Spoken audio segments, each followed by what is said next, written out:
Hey there! Just getting started. Give me one moment and we will be all set. Just gotta make sure everything's set up with my stream. Get that up and running. Full disclosure, I did not do a pre-stream today, so if something's weird or buggy, we might have to figure that out. But for now, we should be good. Alright, got that. Set up to live chat.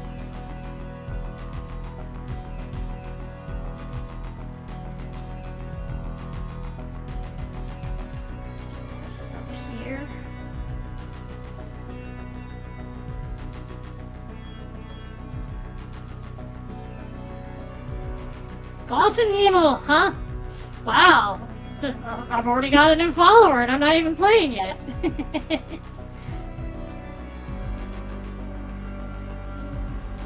I don't know if you understood the joke, but if you did, cool. If not, well, don't worry about it. Alright, let's play. Greetings! This is daily challenge. We could do that or a campaign, but let's stick to campaign. Good evening. How's it going?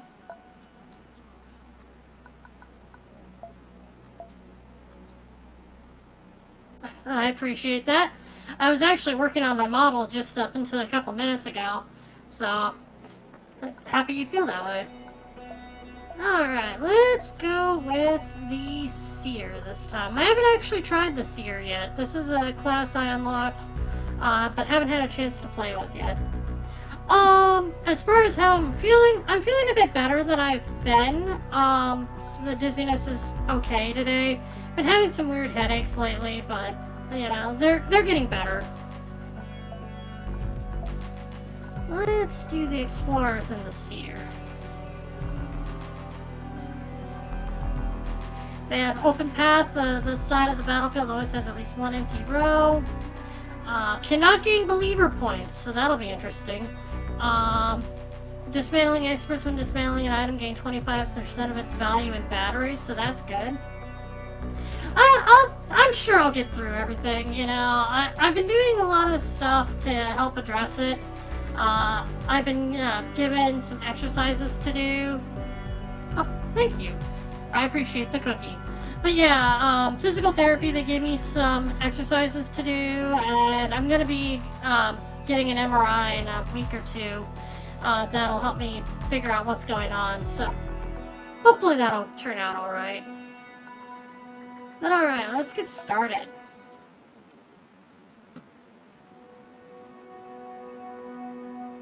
This world is broken.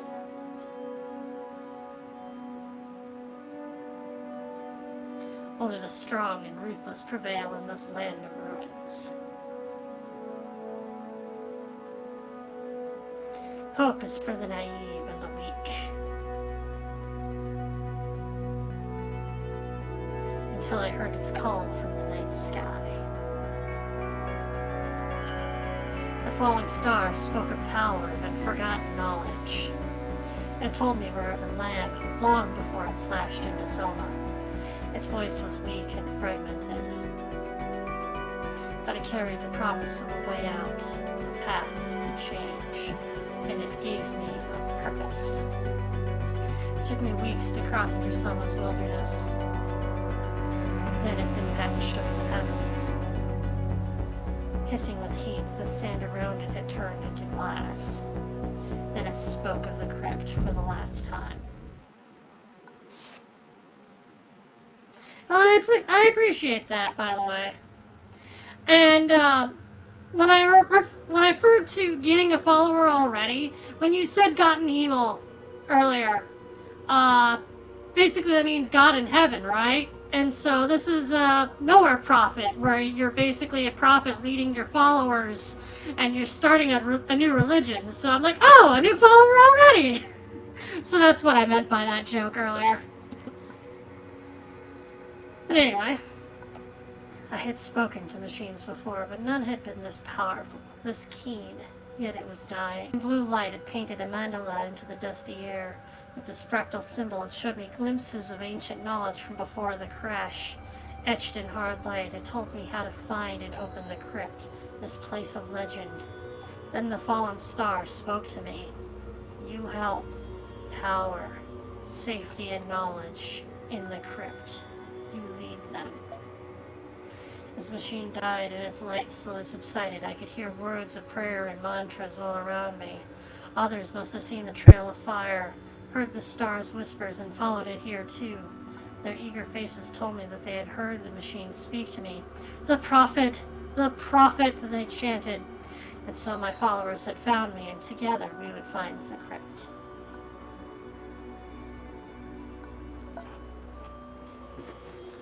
Alright, let's look at the deck, since I didn't play the explorers last time. So we got a worker. The moment you put him on the field, you gain armor. Devoted guard has taunt, that's good. We got a couple of them. Explorer has sniper, so we start out with a unit with sniper, which is nice. We have a mendicant. If this follower is wounded, they gain barrier, which means that if they're hurt, they're actually harder to kill, which is nice. You got a couple raiders, that's good. They're a strong unit for their cost. A couple of union sappers. When this follower attacks, your leader gains 2 armor. Apparently we got a lot of armor units in this deck. I like it.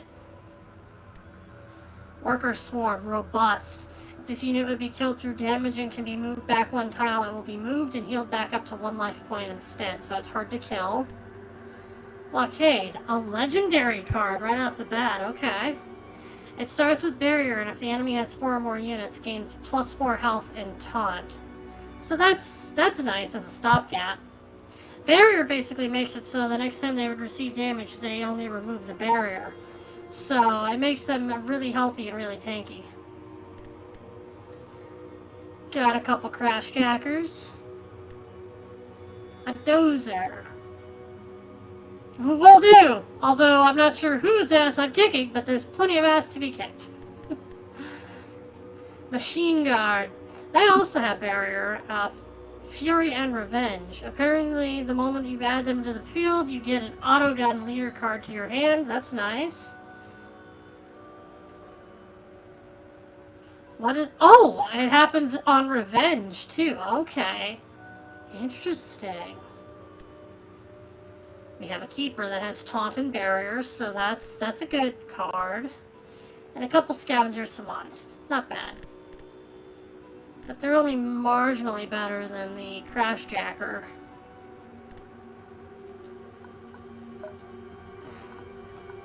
Alright, let us leave camp. So the explorers start with 40 batteries, so we start out with good money, we start out with 60 food, and we start out with 75 hopes, so not bad. Let's see. So that's a crossroads. That's where we can get some more food. If we go through here, there's some tough battles.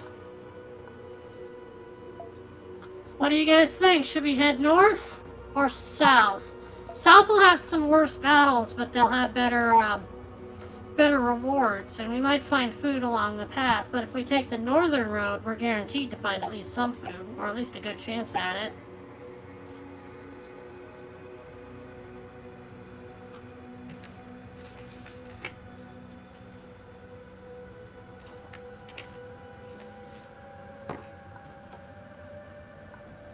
Personally, I'm all for getting more food early on, because by the time we get there, we'll have depleted 30 food.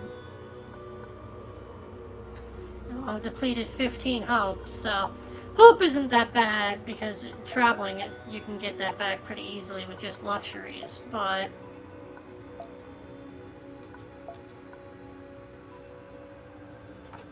oh yeah, let's check my leader deck while you guys figure out which direction you think I should go. Desperate action. Gain 1 energy and you lose 2 health. Draw a leader card. So, ooh. Self-harm, but it costs nothing and you gain extra energy and draw a card. So, it's got its trade-offs. North it is. Bolster, this is pretty bog standard. We get 2 of them and it just gives +1/+1 to follower. Improvised drone, we spawn a drone. Okay, not bad. For a 1 energy, getting a 2/2 isn't bad. Precognition, locate a leader card from your next 3 cards. Shuffle your leader deck draw pile. Pick one from up to 3 cards for matching the given description. By default, the available cards are pulled from your draw pile and the selected one is added to your hand. Okay. That can be useful. Crippling Mudra. All followers without shielded have their life set to 2. Ooh. That could be useful against certain enemies. And I have units that do have shielded, so... Eye for an eye. Sacrifice target friendly follower and destroy a random follower. Sacrificing units destroys a target unit, but they do not receive a wound. Okay. Shot, that's pretty standard. I will smite thee with the power of the crypt and this gun I found. Feedback pulse. Discard a card. Destroy all followers with life points equal to the cost of the discarded card. That could be useful in the right circumstances. Right. Each leader discards 2 random convoy cards and draws until they have at least 3 cards in hand. That can disrupt strategies. Heavy slow. Destroy target unit, but its leader gets to draw a convoy card. So, okay. For only 4 costs, that's not bad. Alright, north it is. A burst of gunfire interrupted our peaceful journey. Bullets blazed past our heads, so we grabbed whatever was at hand to kill the enemy, rushing at them to return the favor. Union Fist Foreman. The fist is the backbone of the Union's might, its members ready to give their life for its ideals. And like their mining tools, it's not subtle, but effective. They have 3 health and 3 armor. So a good hit will take them out. Okay. I can work with this.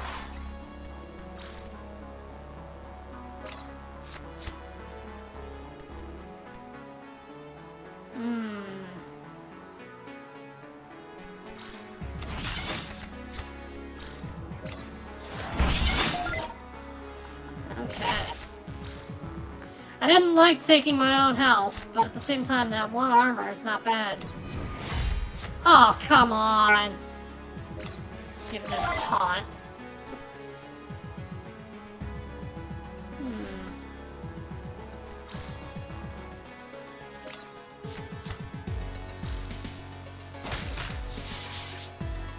Oh, that took a little bit more damage than I thought it would.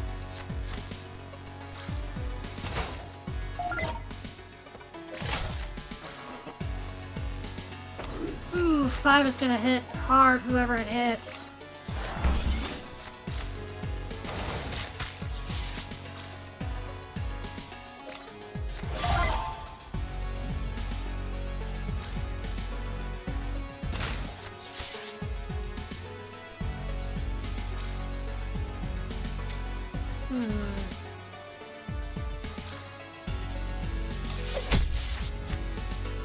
Oh, it's random, too.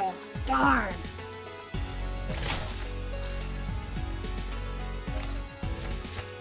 Something to note for next time.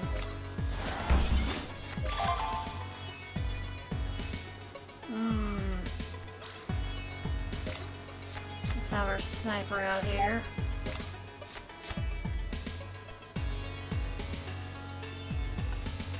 I don't want to attack this thing because they'll take a hit.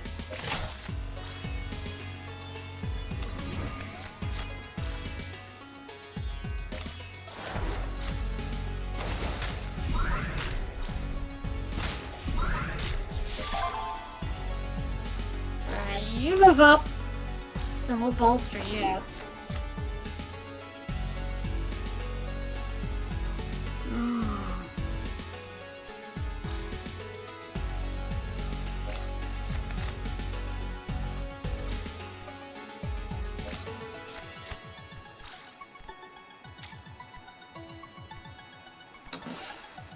This guy's gonna be a problem soon.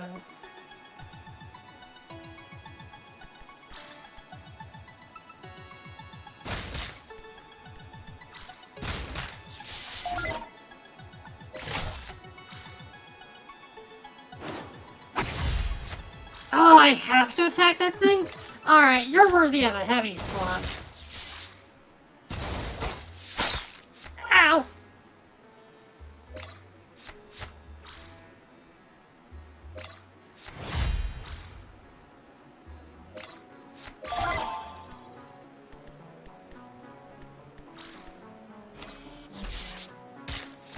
Boom.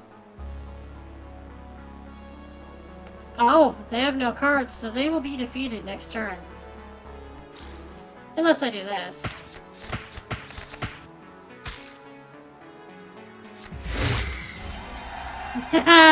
You ran out of stuff! Still, that was rough. I took 8 damage and 3 of my guys got injured. But hey, we got food and some sweets. The dead bodies of our enemies littered the area.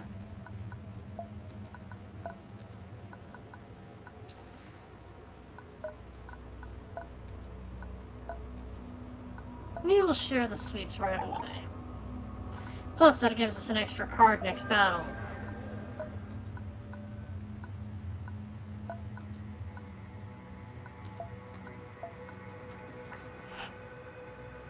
A cloud in the distance indicated a larger convoy moving in our direction. First, we saw the vanguard, a group of heavily armed, blue-skinned leper mercs. Then the main caravan, a large assembly of wagons, some of them carrying wares and other slaves in cages. We were greeted by their leader, a decadent merchant dressed in expensive garments.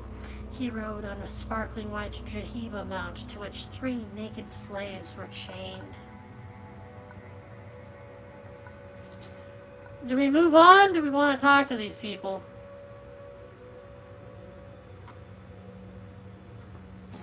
The choice I leave to you.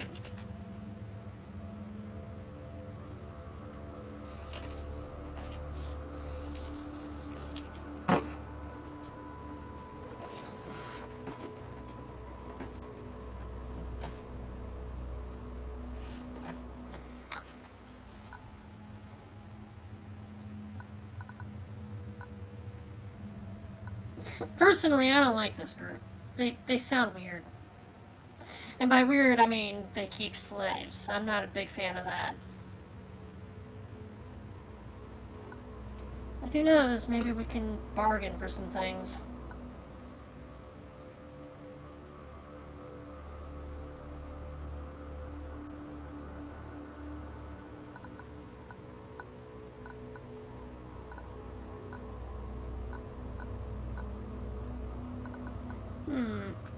Let us converse. This child of yours, the slaver said with a high-pitched voice, pointing at Dorney. It looks most exquisite. It would fit very well in our garden. Would you sell it to us? We are willing to pay you most handsomely. Hell no. That's my legendary, hell no. We shook our heads, maintaining a stony expression. Some of ours were itching to make the slaver pay for this obscene offer, but the heavily armed mercs didn't allow us to give the violent response it called for. Moving on. We came upon the wreck of a large, modified transporter sitting right next to the road. The vehicle looked in good condition and wasn't gutted yet. Who would leave a treasure like that just sitting next to the road? Nisa mumbled. Nisa being my character, apparently. Let us investigate. Ouch, I took a hit. The moment we climbed down from the vehicle, we were fired upon. We dove for cover immediately and received a few scratches along the way. Bandit saboteur. Most people can break, disable, or destroy something, but some people just seem to excel at it. Not bad. Though this worker might.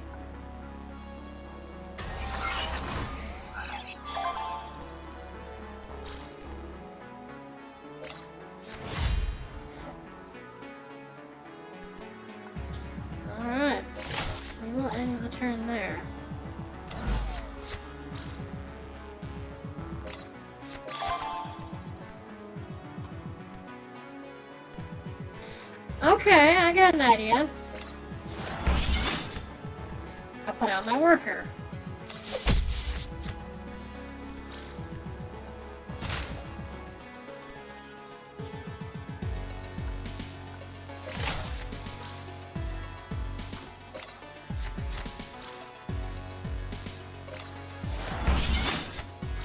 Ah!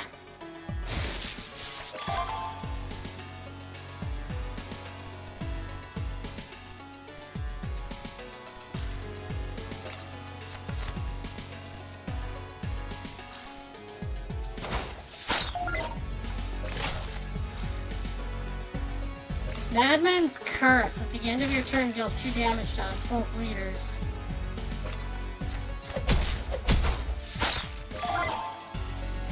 You will regret that.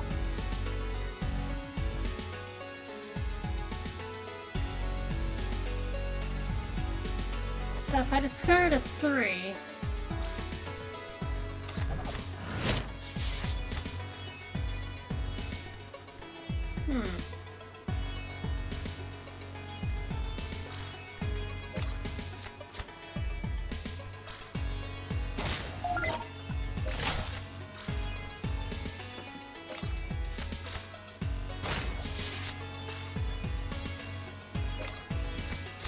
This will be their last turn because their own card kills them. Though it took me some, or it took some help from me too, so. The vehicle itself was empty, but there was a great deal of spare parts that we could harvest from the engines. Yay, batteries and machine parts.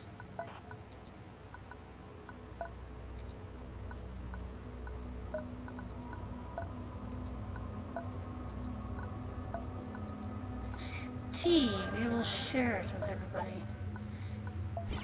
By the way, in case you're curious, the factions. I'll bring them up.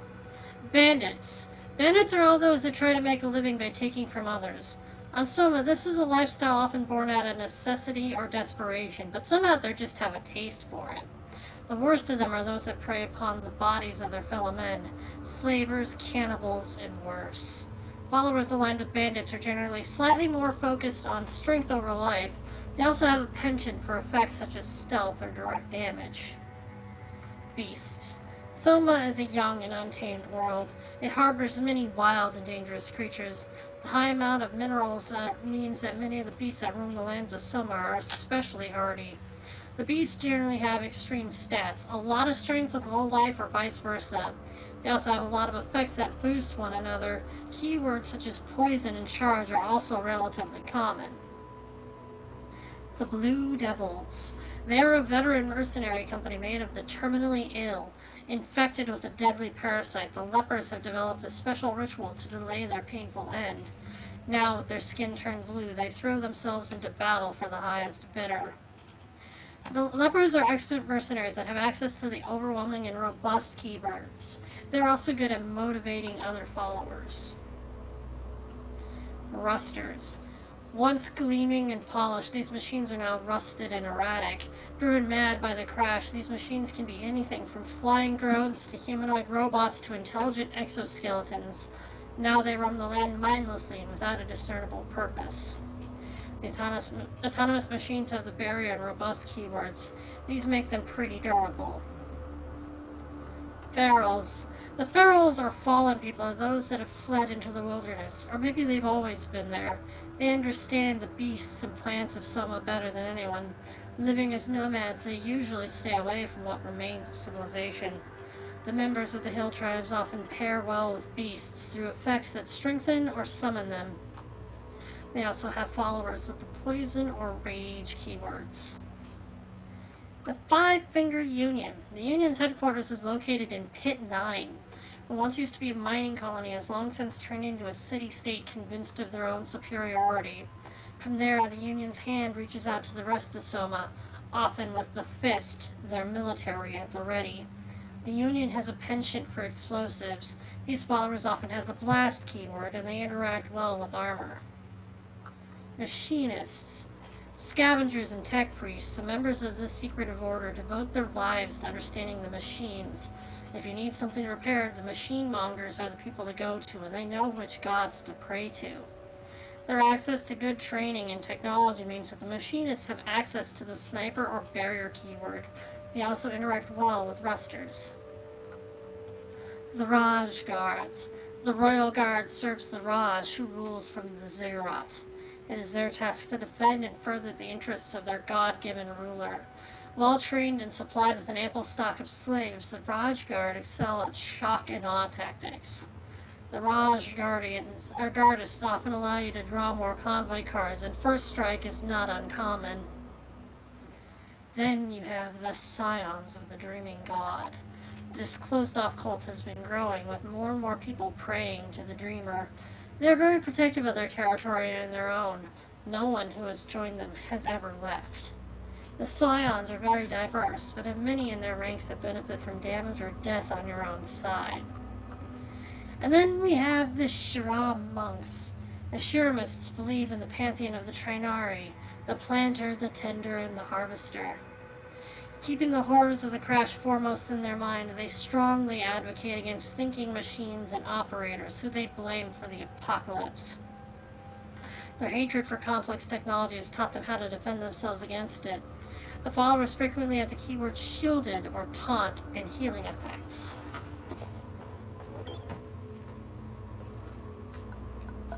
So yeah, there's that.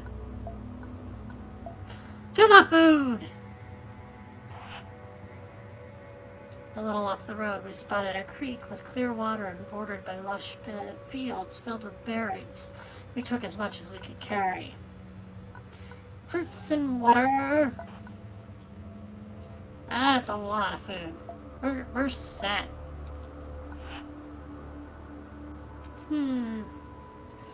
We arrived at the shores of a scenic lake with crystal clear waters. The lush forest surrounding it seemed like a good opportunity to forage. Let's do it. Despite the stunning landscape surrounding us, there was little food to be found. We stopped after a few hours. Viddy was frustrated, but we promised our days of hardship would be over once we found the crypt. Who's Viddy?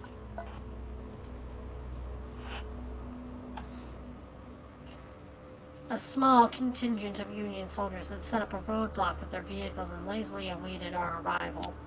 "You there," a grim sergeant wearing heavy blaster armor barked.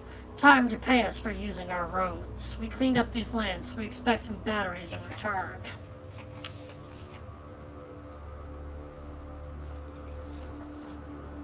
Well. Do we pay these guys? Do we thank them for their service? Or do we just keep going?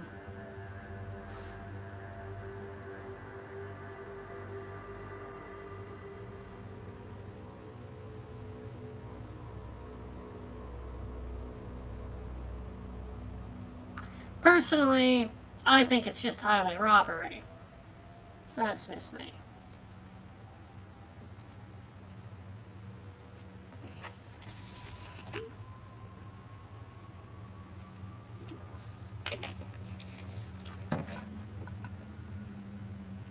If we don't pay them, we'll likely have to fight them. We might get batteries in return that way.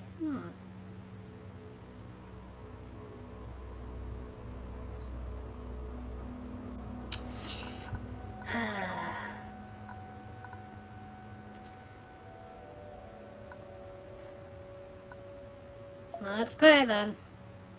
There was no need for violence, so we paid the soldiers behind the roadblock in order to pass through. They gave us grim stares as we moved past their wagons, which were gaudily adorned with the banners of the Union. Royal Keep. Oh, the bandit executioner? Well, that'll be fun.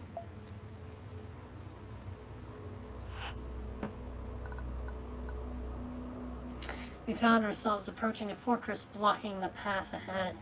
A squat building fashioned out of uneven stones stood beside the path, and a heavy barricade blocked the road. The sharp points of its scrap metal construction glinted threateningly in the light. Movement ahead made it clear that they had noticed our approach and were watching us cautiously. Vac offered to lead the path, sneak ahead, and create a diversion. Well, let's send the saboteur. Vac left the trail as the wind picked up, a small bundle of improvised explosives in hand. We advanced slowly to keep the guards' attention on us and quickly lost sight of Vac. Just as we got within weapon range of the fortress, a loud explosion rocked the barricade, tearing it apart. The enemy was distracted. This was our moment. Rush the fortifications.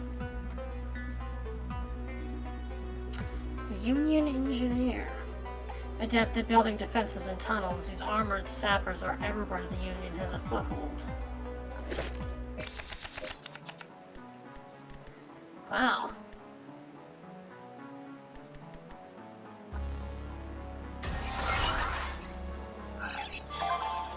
Yay, my tea healed me. If I send out Trisha, she's gonna probably die.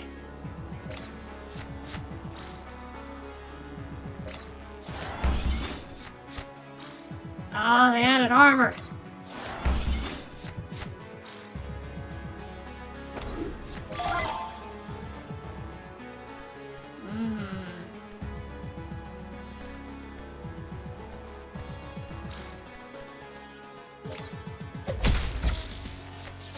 Oh, I forgot about that.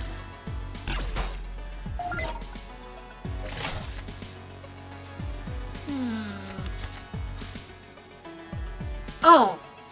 Oh no. That's actually bad.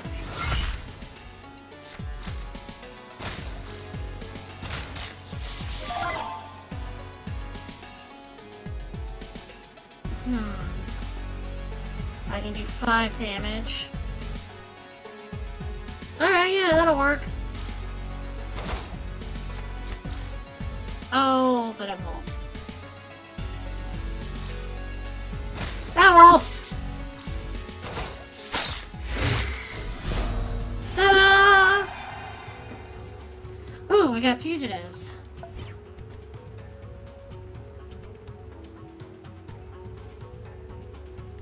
Alright, we got ourselves a warden, and we got ourselves a deserter.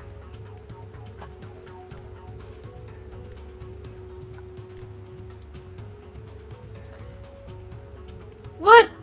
Why does the warden give the enemy leader armor? Why would I want you? The barricade was broken and the remaining defenders lowered their weapons. We held them in check as we advanced through the fortress. We defeated them soundly in the chaos of battle. None of their number had managed to raise the alarm. While they regarded us with pure hatred, we destroyed the signal pit they might have otherwise used to bring help. No reinforcements were coming anytime soon.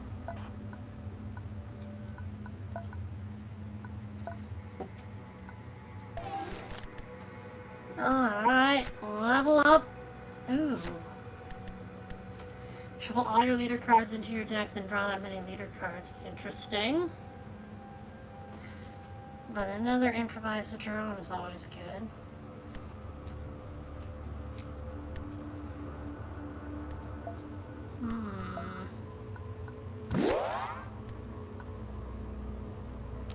Extra health. And a bit of focus.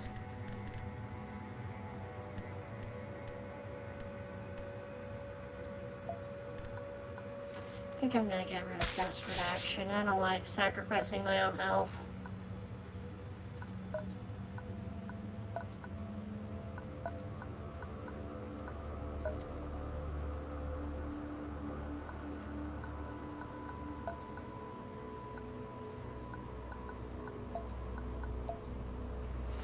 Travel into the mountains. We made camp next to a gorgeous lake, enjoying the fine weather and picturesque location. But all of a sudden, a group of blue devils appeared out of nowhere and attacked us. Obviously, this must have been one of those lethal misunderstandings, so typical for our times. But we had no other way out than to defend ourselves.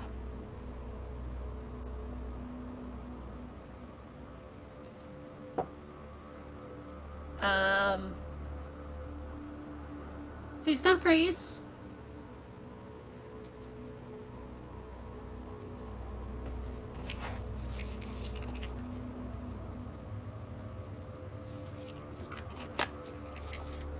Well, while the computer is figuring out what it's doing.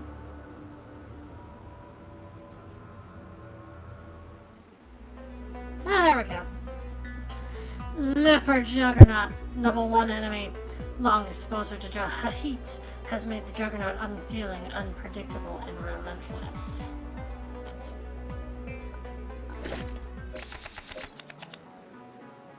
Starting hand, keep or replace cards. You go first. So get a sniper, a raider, and a scavenger savant. Alright. I can make that work.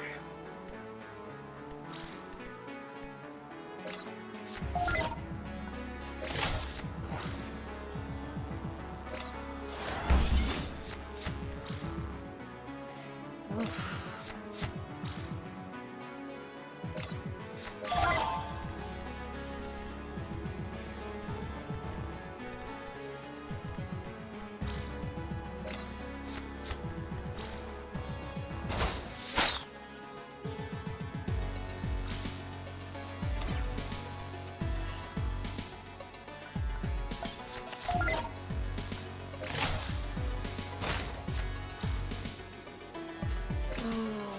Go with taunt.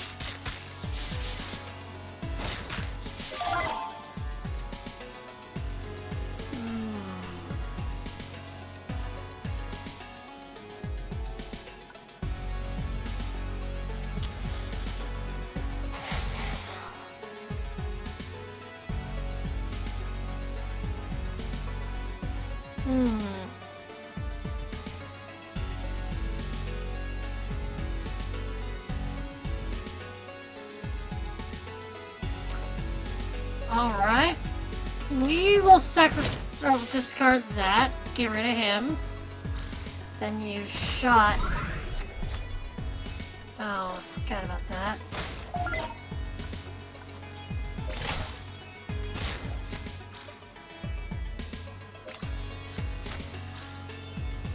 Ah! Fucking thought. But it's okay.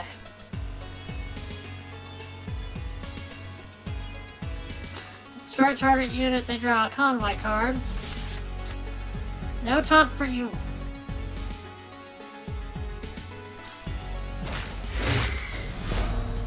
There we go. Natural dyes and fruits. Dead bodies of our enemies littered the area. Alright, let's head north. We came into a strange new landscape which oddly lacked any vegetation. The ground was uncomfortably hot and the air reeked of rotten eggs. Two shabby-looking fellows with gas masks, leathered gray ponchos, and spears waited for us in the middle of the road. They warned us of the treacherous trail ahead and offered their services as guides. Do we hire them, or do we risk it?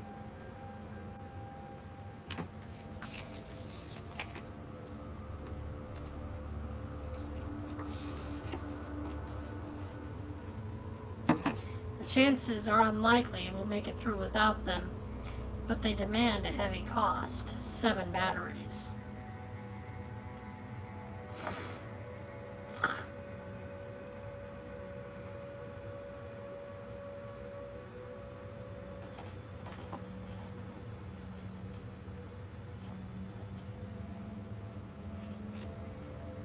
Personally, I'm in favor of paying them, but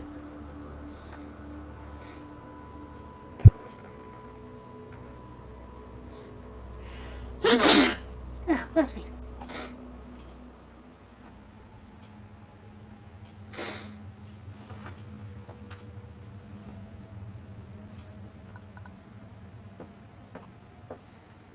Alright, going once. Thank you. Have a nice night. Alright, with that then, I'm going to pay them. Their price is high, but we might have suffered terrible losses without their guidance. The road proved to be rather dangerous. One step to the side and we could have been swallowed by sinkholes or drowned in toxic mud. We had sent out our stronger advanced team than usual, since our route took us through dangerous terrain. My instinct was proven right once more. This time it was a group of lepers, those vicious blue-skinned mercenaries that had chosen to attack us without any provocation whatsoever. Leper veteran, level 1 enemy. A survivor of many battles, the veteran leads and supports his troop with lightning-quick strikes.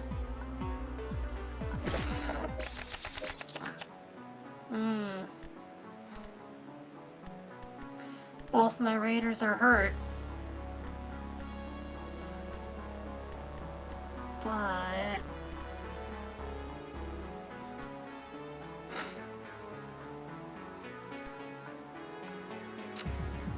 I can use this.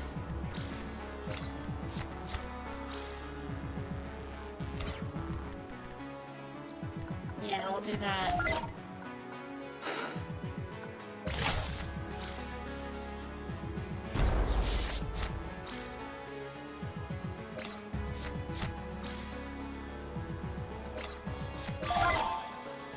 Okay, now there's a reason I did what I did. Now I could get equipment if I destroy that, but...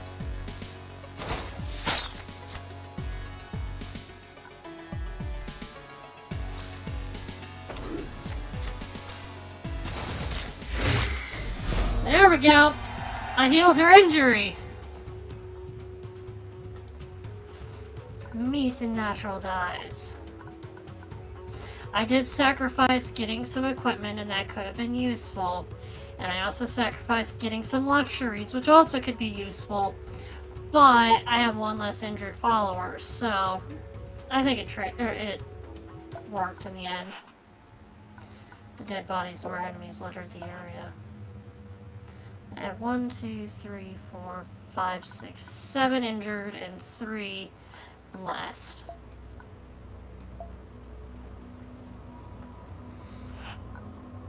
The smoking ruins of a battle-ravaged convoy lay before us, its previous owners scattered dead around it. But there was movement. A squad of armed men and women made their way through the wreckage, taking whatever valuables they could find and murdering the few survivors still moving. Naturally, we're going to stop them. And we're dealing with a Raj Guard gladiator.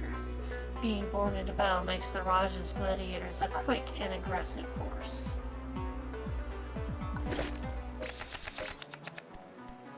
We have Blockade, the Raider we had in the last battle, and Vac.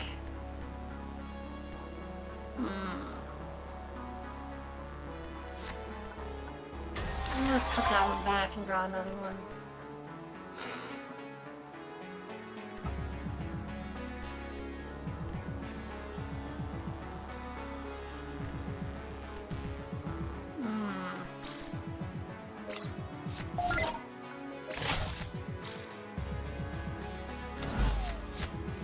Ah!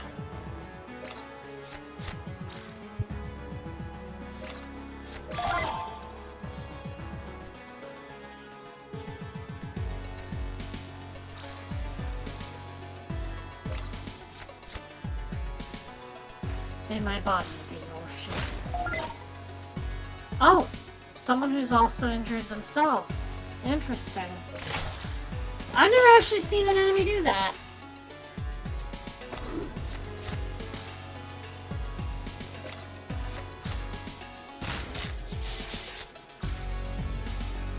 Well, they just sacrificed their follower.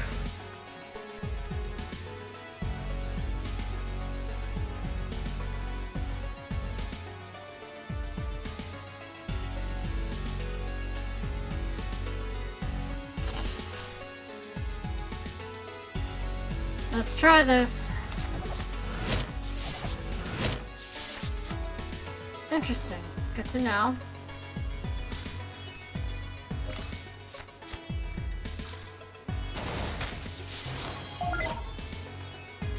Yay, we got some stuff.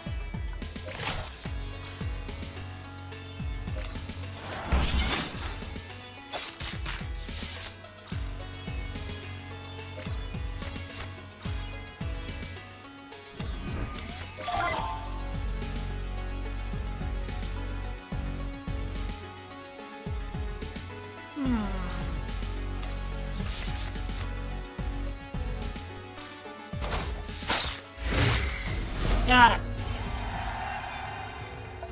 Ooh, I got some armor. Flash sleeve. Energizing nodes placed at the vital chakra points of the wearer. Let them dig into their deepest energy stores. Starting armor set to 2. And we get Butcher's Glee.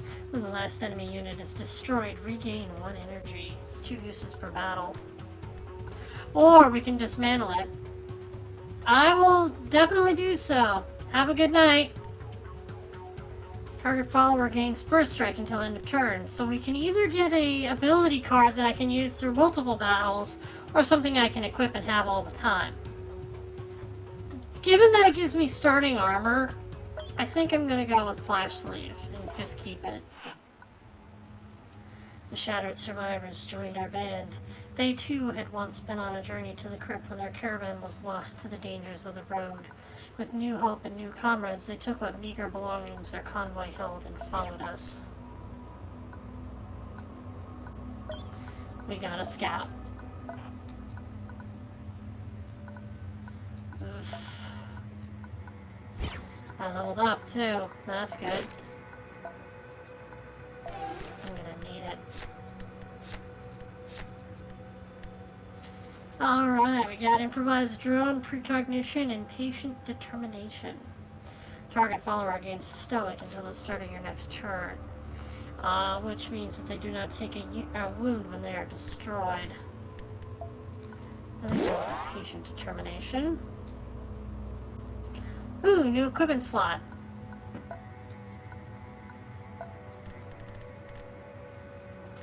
And with that in mind, what do we want to get rid of?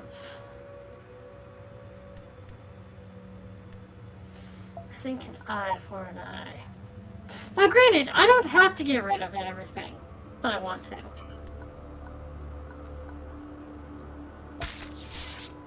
Mainly because I lose a unit and I get a random enemy dead. You know, I'd much rather have it guaranteed this enemy will fall. I'm gonna go around. I know it's gonna consume a bit more hope and food.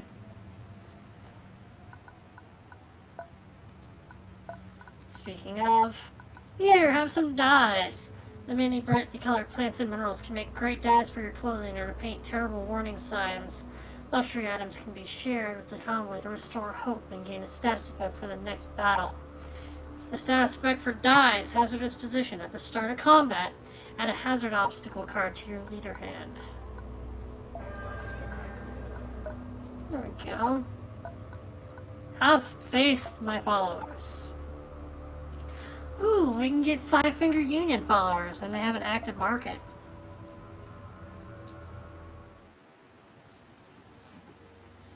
Alright. Let's head to the market and sell. There we go. So let's recruit some followers.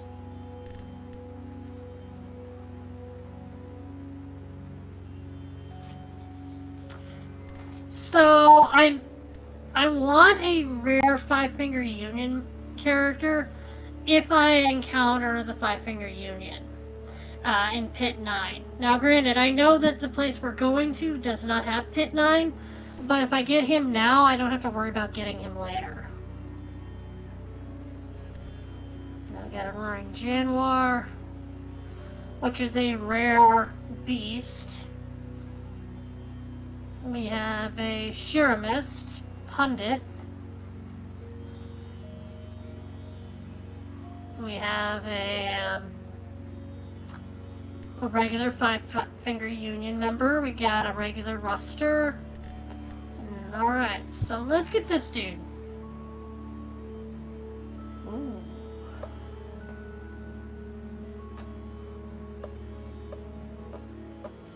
This one, if I have armor, which I start with, I would lose an armor, but this guy would gain +1/+1. So he gets stronger the more armor I've got.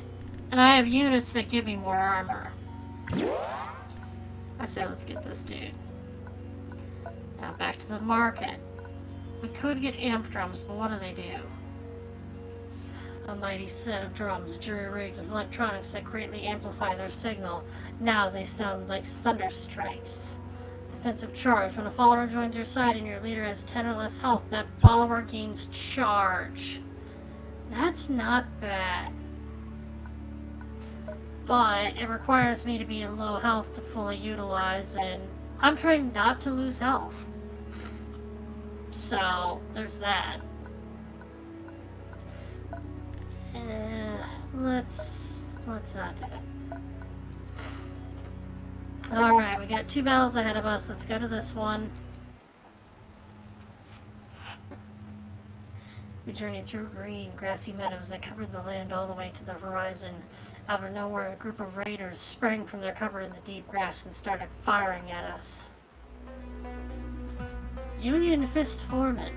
The Fist is the backbone of the Union's might. Its members ready to give their life for its ideals, and like their mining tools, it's not too subtle but effective. Alright, we got ourselves a worker swarm, a mendicant, and a crashjacker.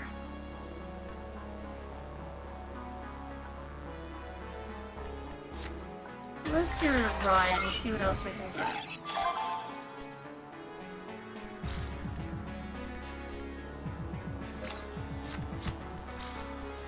We'll put the robot out.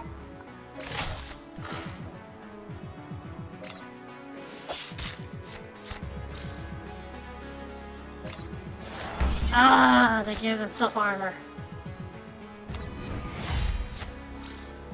Of course they did.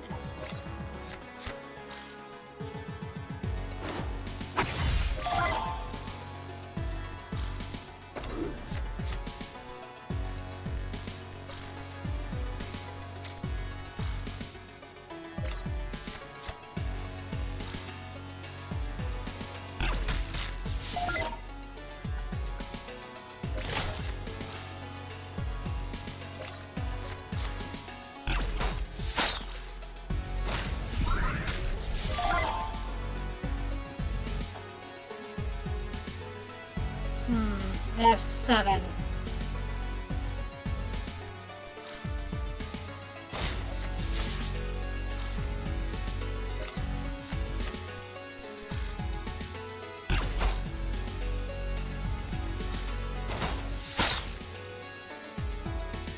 They have 1 HP.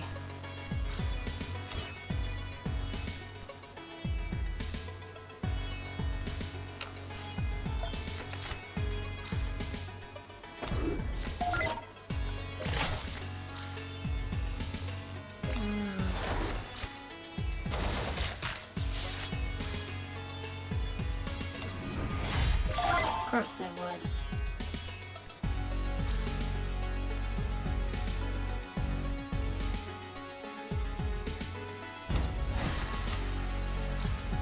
I'm stoic.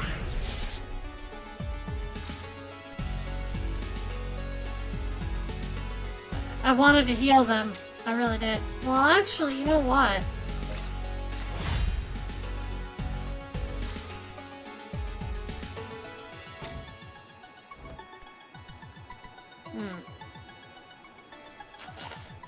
I'm taking a risk here.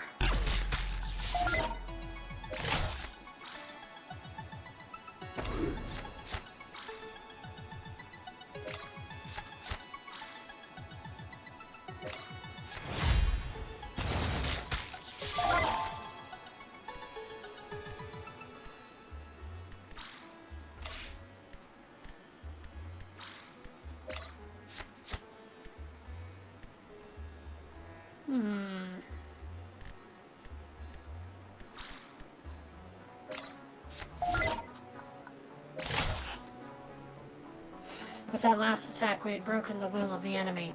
Wounded and disheartened, they meekly offered their surrender. Alright, we will accept it. The remaining enemies ditched their weapons and dropped to their knees. Let them leave.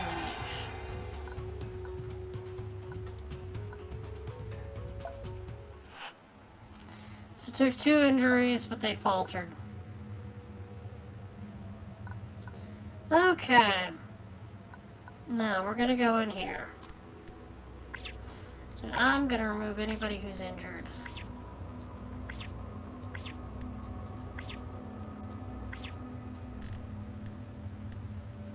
It's a deck of 10 cards.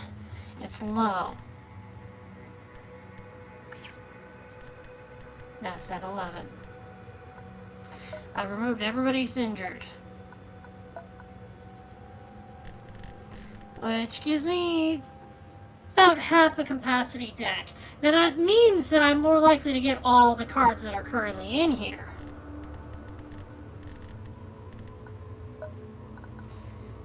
So that could be to my benefit.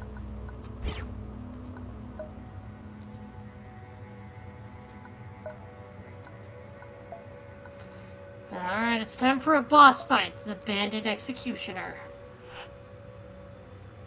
He came upon the wreckage of a large modified transporter sitting right next to the road. The vehicle looked to be in good condition and wasn't gutted yet. I think just because I'm about to enter a boss fight, we're gonna move on and leave it be. We were approaching our next milestone when a shot whistled past my head, a full second before the crack of gunfire could be heard. Everyone scrambled for cover while precise, measured shots peppered our caravan. Finally, there was a break in the shooting, and a masked figure, flanked by bandits and sporting an expensive weapon, appeared on our flank. Nothing personal, but we've been waiting for a while now, and you're just too tempting a target to pass up. Bandit Executioner. She is skilled enough to take out her opponent's command structure quickly and precisely. That makes looting a lot easier. She's got 15 health, and she's got the ability Marksmanship. When you play an attack card, if the enemy leader has any energy left, they lose 1 energy, otherwise deal 2 damage to them.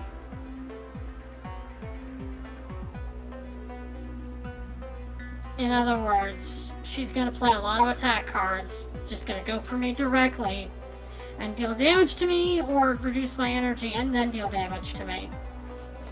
Either way, I gotta defeat her quick.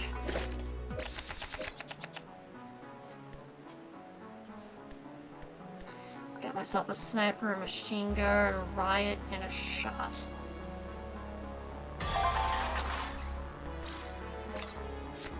Dead sniper's hard to waste.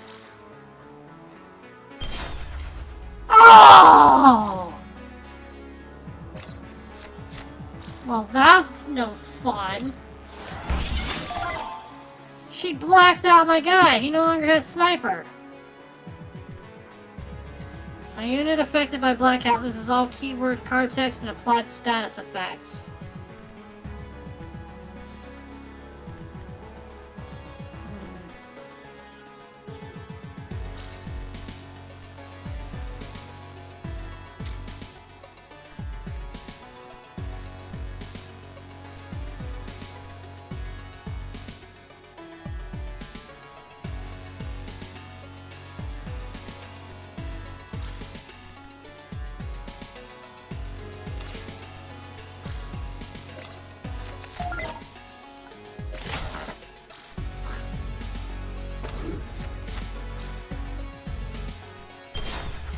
Oh, another blackout! Dear Lord!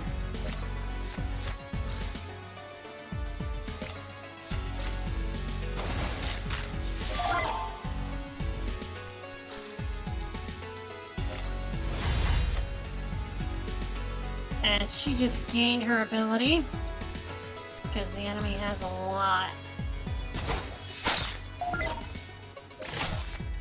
I have energy left.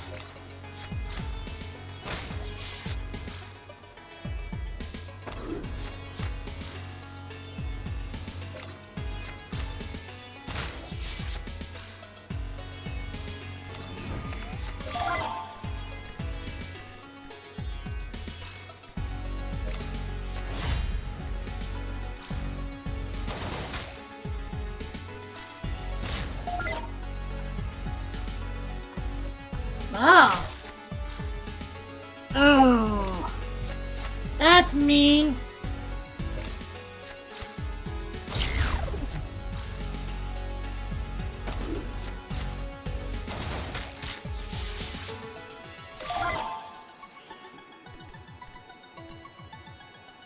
All right.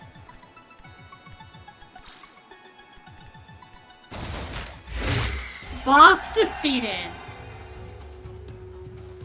I gained 6 experience, some meat, some sweets, and a smoke bomb. Not being seen is great when advancing or retreating. Plus, these things are great for parties. Quick exit. Return target friendly follower to your hand and reduce its cost by 1.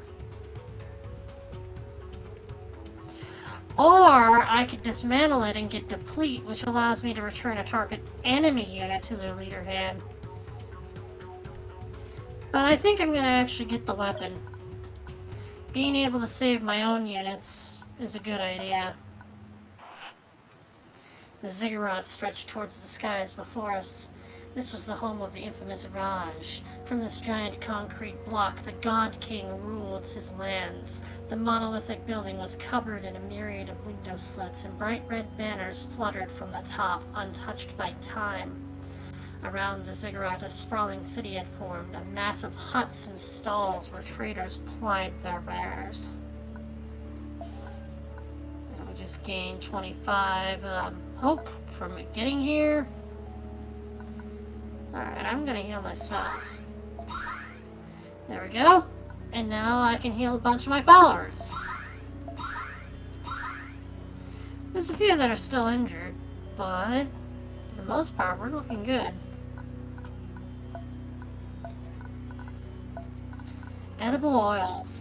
Butter, ghee, or other edible fats and oils can help make food a lot more nourishing and tasty.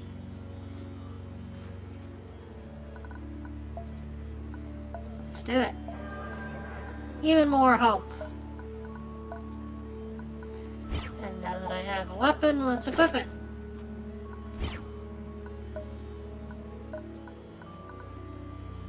Let's check out the marketplace. Ooh.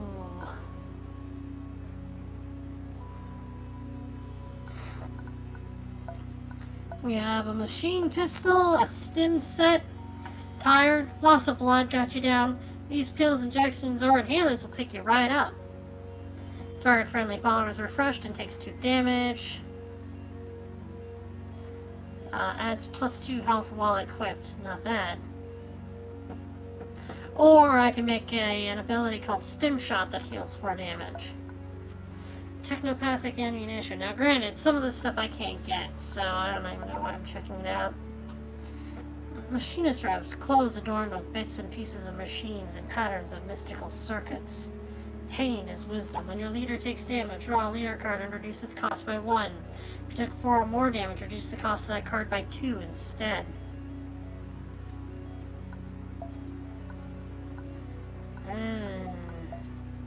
I could get some of this stuff. Fabrication swarm. Little things that make other things, like having a foundry in your pocket. A foundry staffed by aggressive, erratic hornets. When a friendly follower destroys an obstacle, a drone 2-2 joins your side. Get a security sleeve, iron gauntlet. When a follower with Todd joins your side, they gain +2 health, extra armor. So, machine pistol's nice though. But again, most of these require that I have more money than I currently have. We might be able to adjust that though. We could recruit some hot followers. We can get a hired gun. She's from the Blue Devils, even though she doesn't look like it. When this unit destroys an enemy follower, this unit gains Stoic. Revenge. Destroy a random enemy unit with the highest strength. Not bad. Ooh, that's Brawl, Overwhelming, and Rage. This beast is hard to acquire and much more powerful than regular cards. Brawl. When this unit enters battle in frontline position, it fights the first target in the opposing row. Overwhelming. When attacking an enemy unit, all damage beyond the target's health rolls over to the next unit in the row, or the enemy leader if no unit is present. Rage. If the unit attacks and destroys its target follower, refresh Rage unit. So I can literally put this thing out there, it'll attack someone. If it defeats them, it will then deal more damage to the people behind them. And if it managed to defeat the first one, it's refreshed and I can do it again. Not bad. I think that getting that is probably the best. That said, we could get a Ra's shock trooper. But I kind of like having this overwhelming rage beast. It's gonna cost me all but one of my batteries, though.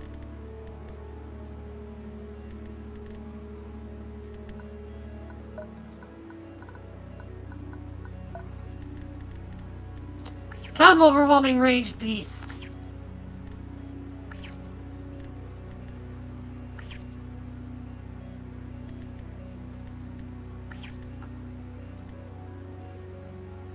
Why would I want you?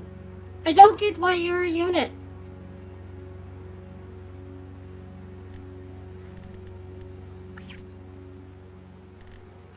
Alright, I got my deck up to 17 at 24. I think that's a decent sized deck.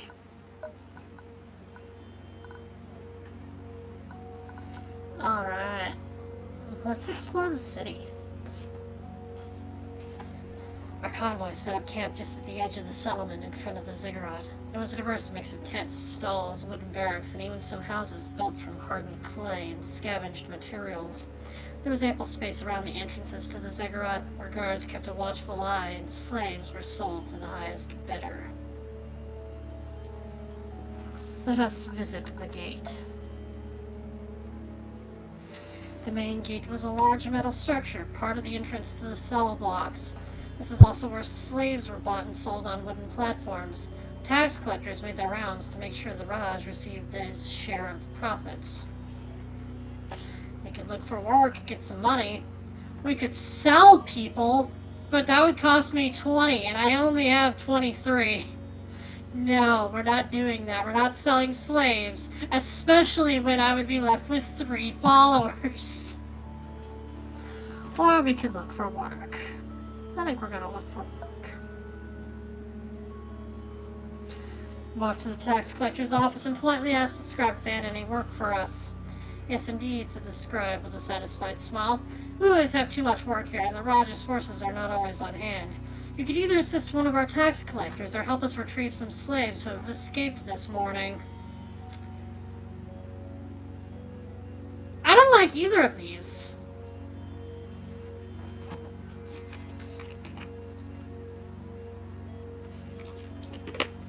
Just saying, like, I think we're just going to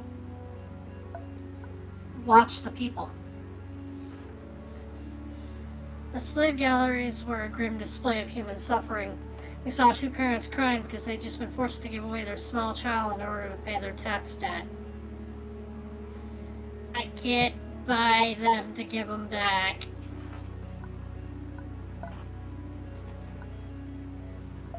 And the cells. To our surprise, entrance to the ziggurat was allowed, though we had to leave all our weapons at the door. We were told that the entire complex used to be a prison before the fall. Here, in the former cell blocks, the most influential citizens had made their homes, all in sight of the main control center that was now called the Palace. Well, we don't have much money, so we can't hire help, so let's explore the area. We took a stroll through the area. The living quarters were quite small and mostly created by joining together several former cells. Compared to the mess of the world outside, it seemed safe. Slaves made sure that it was kept tidy to please their lords, the heavily armed military of the Raj. I don't like this place one bit. The palace. The ziggurat was open for travelers, but we had to lay down our weapons. When we told the guards that we were operators, an official invited us to enter the palace. The richly dressed bureaucrat brought us to a larger tower in the center of the former prison with sumptuous views of the rest of the ziggurat. It was lavishly decorated with golden silks and carpets, as well as a small army of slaves ever busy to keep it tidy. We were brought to a hall and instructed to wait, as someone of royal family lineage would receive us soon. We wait. An older man dressed in expensive black silks greeted us and brought us to a conference chamber with a giant wooden table. A crystal statue of the Raj stood on the table itself. The man, a distant cousin of His Holiness, told us of the ziggurat's greatness. Then we were asked, rather directly, if we were willing to conduct a mission for His Holiness, or if we could spare a strong warrior for the Raj's forces instead. No, you don't get to get Dorney. I will ask about the job. This is a delicate matter, my friends, the royal cousin confided. We would need you to deliver some weapons. The local political climate needs change. The tension in the room swiftly ramped up as we realized that we had walked right into a cabal aimed at overthrowing the Raj. You know, I don't really like this group very much. It's all been about overtaxing the populace and, you know, enslaving them. I'm okay with overthrowing this government. Just saying. A helpful slave girl guided us back to the ziggurat's entrance. There we were shown to a supply container at the edge of the market. The girl told us to distribute the weapons that evening in the market's slave quarters, an area that had seen quite a lot of tension in recent days due to food shortages and the guards' malice. Let's arm the slaves.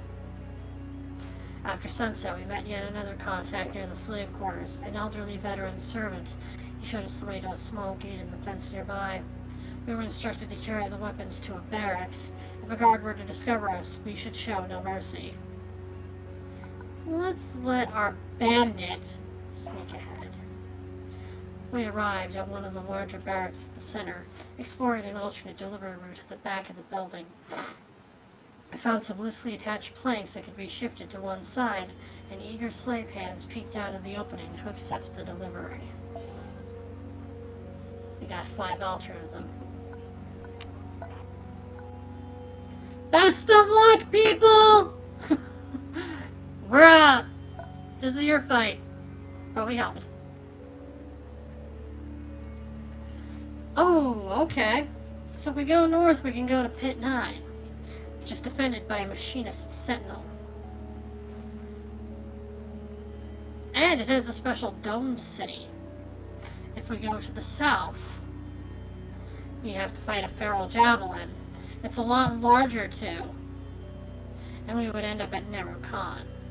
But if we take the northern route, we will get to Neru Khan anyway. But the southern route has a bunker.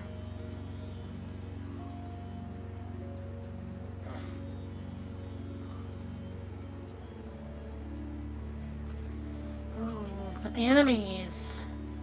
Here they range from level 2 to 5, but here they go from 2 to 7. But the main enemy is the Scions of the Dreaming God. Either way, we're going to have to fight that feral javelin, but I don't want to do that. Feral javelin's a rough fight.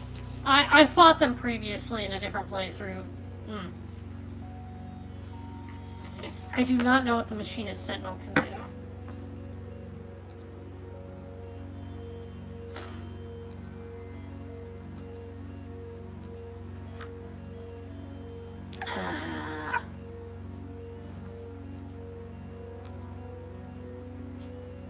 But either way, we're going to be dealing with a lot of rusters between here and there.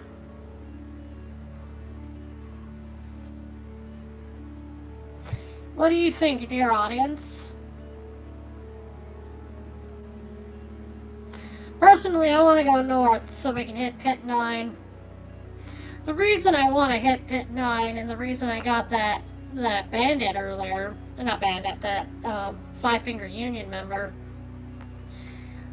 Pit 9 is one of the ways you can unlock one of the other convoys and or classes.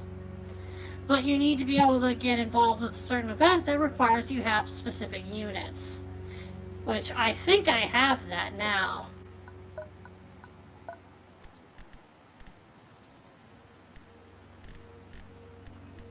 So long as I keep certain people alive.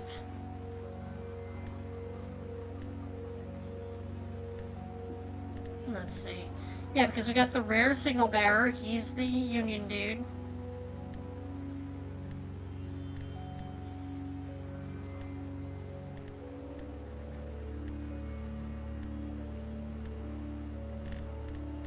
I think I need a rare bandit, maybe?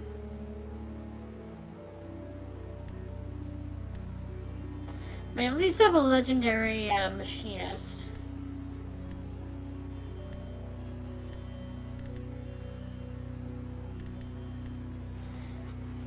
Either way, I think that pretty much decides it as it is. We're gonna go this way, and hopefully we get the people we need along the way.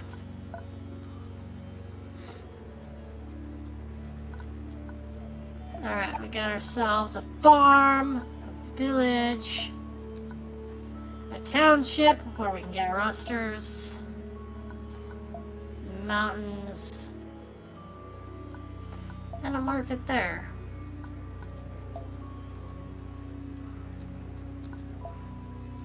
We don't have a lot of money, though.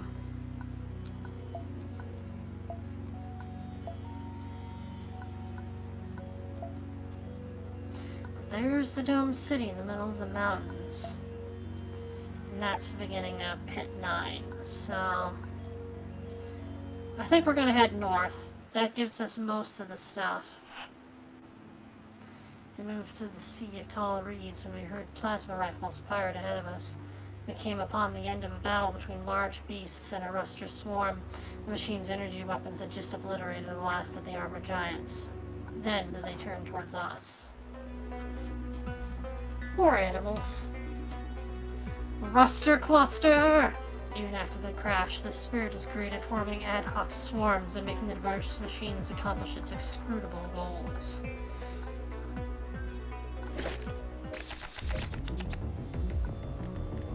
Starting hand. Keep on place cards and you go first. I don't have any units I can put out with this, so I'll send those two back. I got a guard.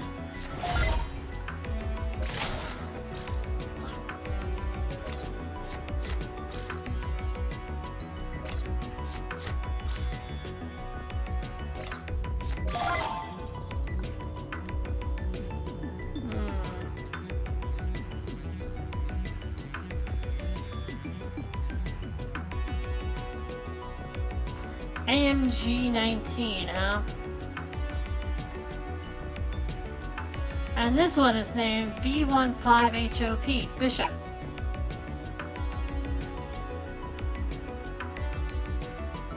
I'm not sure if that's supposed to be a name or not, but anyway. Sniper.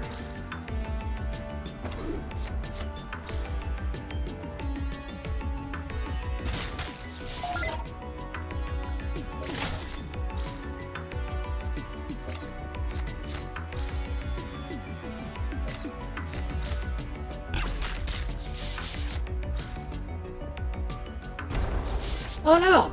My cover! Oh, that's not good.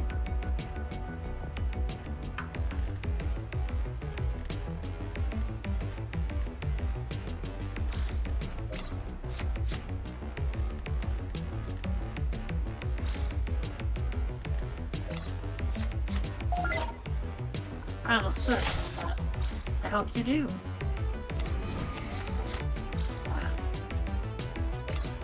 Buzzer, sniper.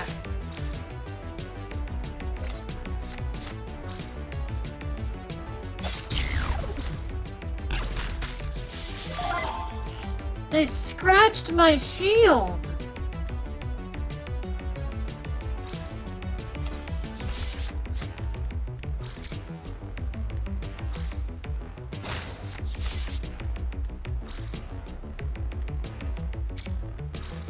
I could have won this turn,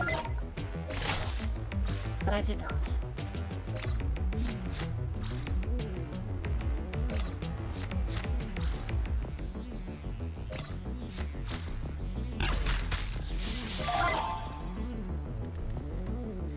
Alright.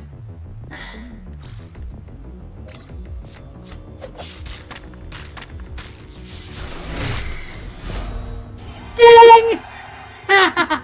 That was fun! Lumber 9, battery 6, with 3 injuries. The dead bodies of our enemies littered the area. Are they ever alive? They were rusters.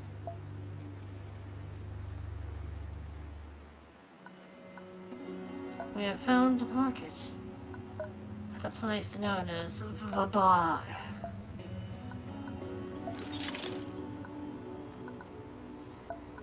Let's sell some of these dyes.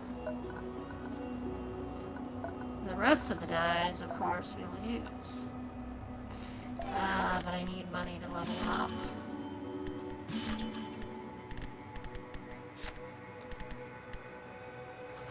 Alright. Sacrifice a drone and deal X damage to all targets in the opposing row on the enemy leader, where X is the sacrificed unit's strength. That's nice.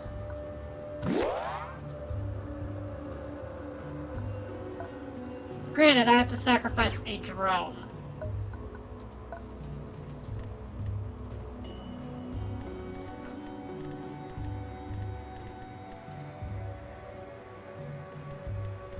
Sure, you may ask a question.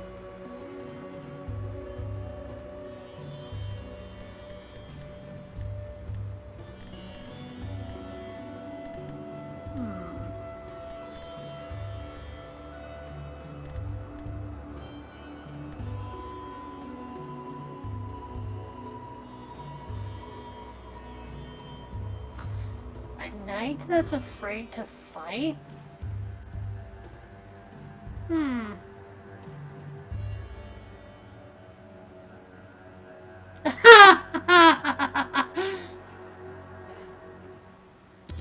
That's funny. I like that. Alright. Let's get rid of...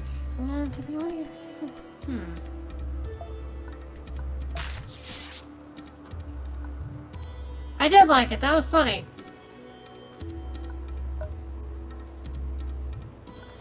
Alright.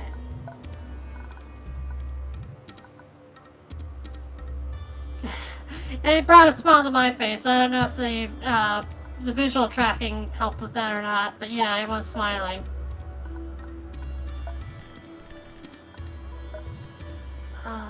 Oh, here it is. It's my convoy.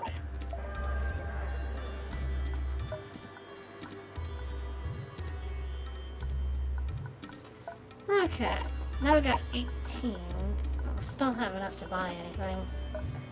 Things are so expensive in this game.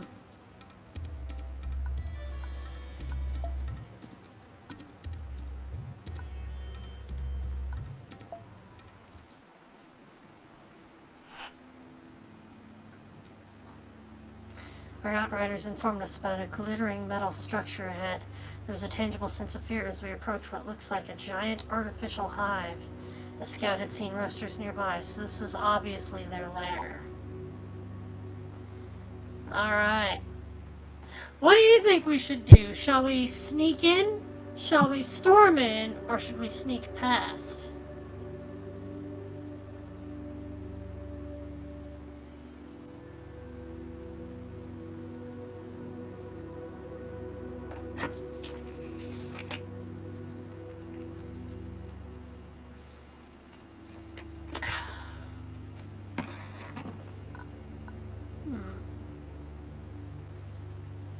Now that's interesting.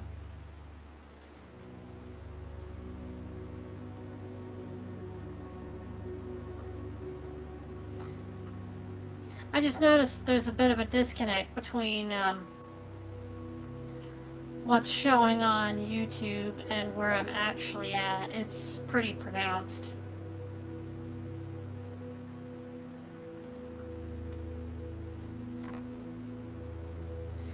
But yeah, I've never actually done this event, so I don't know the outcomes of any of this, whether we fail or we succeed.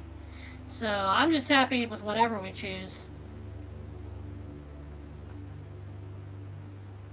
I mean, I'm happy regardless, just because I'm getting to play a game and, you know, entertain, or at least I hope it's entertaining.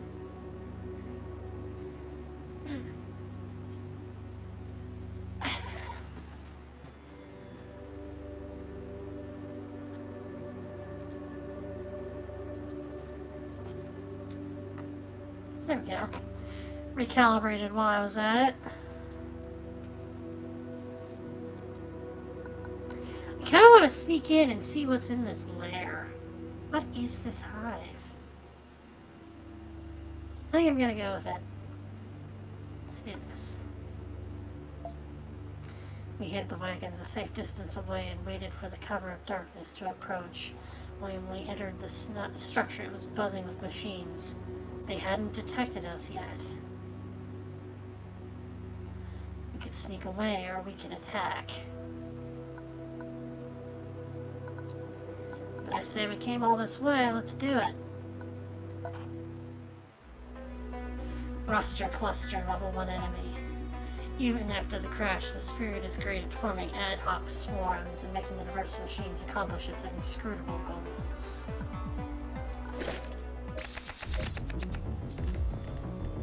Not bad.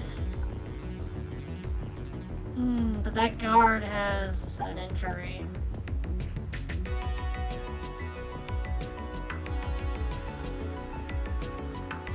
I think I can do it.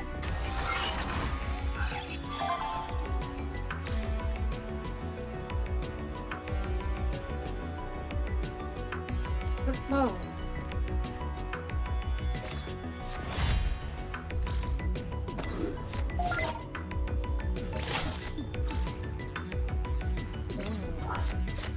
The mobile sniper. Oh! Alright.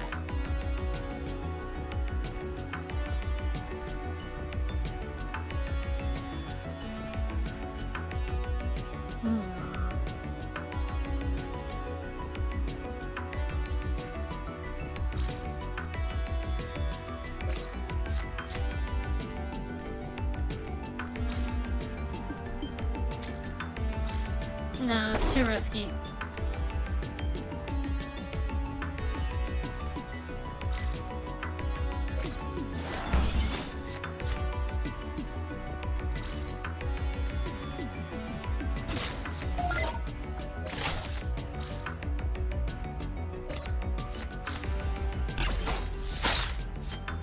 I took a hit, but I'm okay.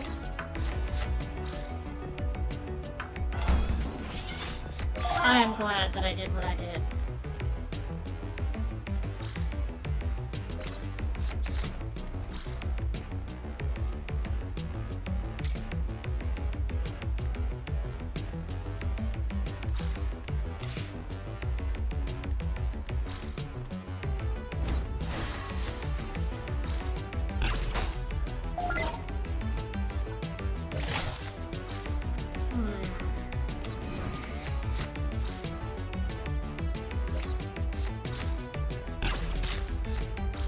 That was a big hit.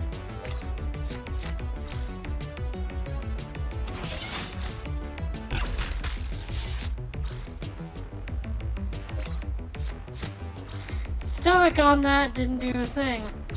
I should have known that would happen. Alright.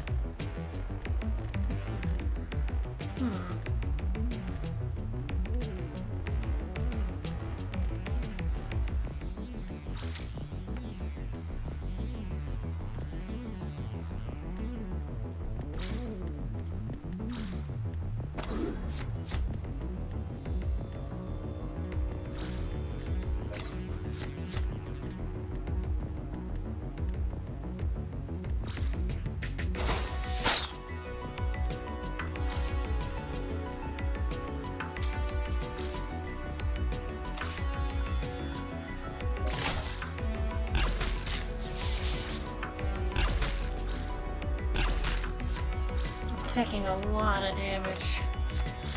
I made some big missteps in this battle.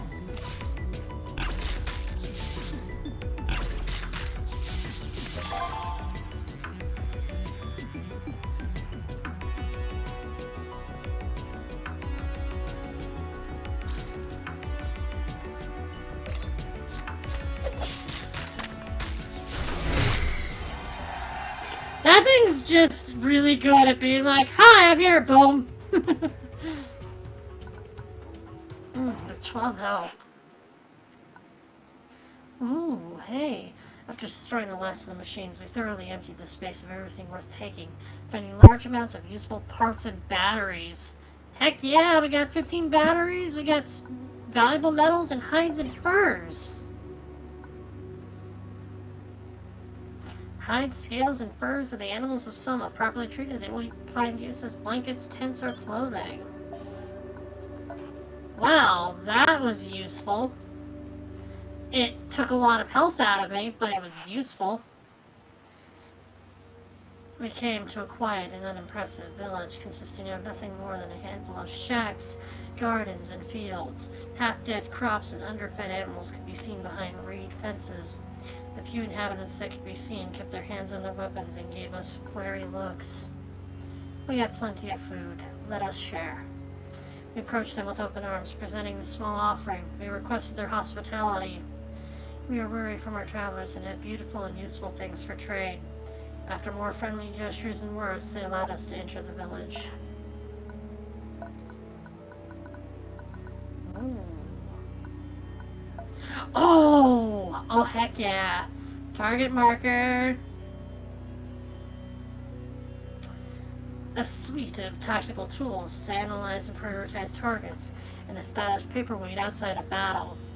Smart targeting. When a follower with cost 3 or less joins your side, that follower gains Sniper. And it has 2 uses per battle.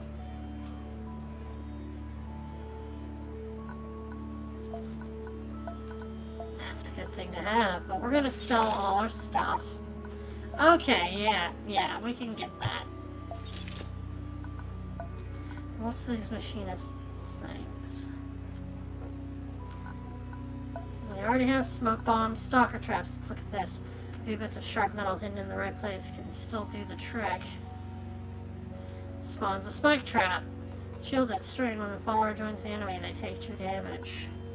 I feel like just buying this to dismantle it is useful.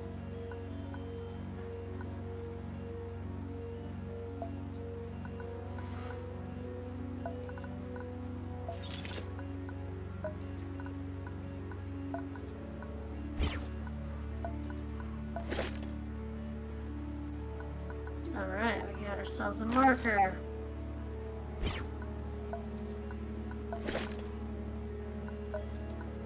We're going to inspect the convoy. There we go. Now I have an ability that I can use whenever I need to.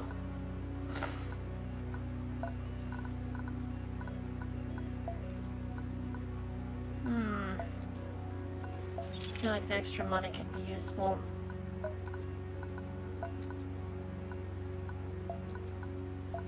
Let's check what's down here. There's the cloying smell of death that brought us towards the site of a massacre. A caravan had been attacked by a terrible force, and the resulting chaos of living and dead was shredded and already rotting in the midday sun. It was obvious who did this. Rusters. They might still be nearby, so caution was advised. I haven't seen this event before, so let's investigate. We heard some curious noises from one of the vehicles and approached it with drawn weapons. Inside, we found a metallic nest in which a multitude of metallic flies moved. It looked like there was assembling something from the vehicle's metal. Bright arcs of plasma lights flared up as the tiny machines continued their work, seemingly undisturbed by our arrival. We could disperse the nest, requiring Scholar. Let's try it since we got the numbers. We felt safe for now, but our investigations didn't deliver us any treasures. Then Eschwaller yelled urgently. They'd found a lone survivor trapped under a wagon. Gesturing at the unconscious survivor, they formed a Mudra protection with their hands. They are cursed by the machine.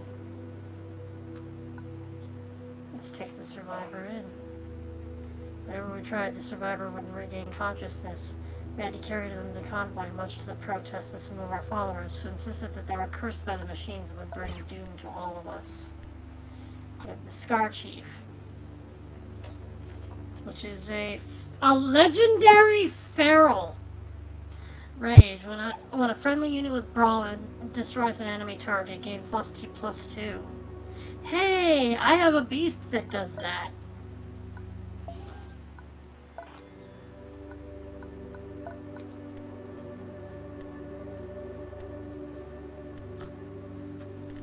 Alright.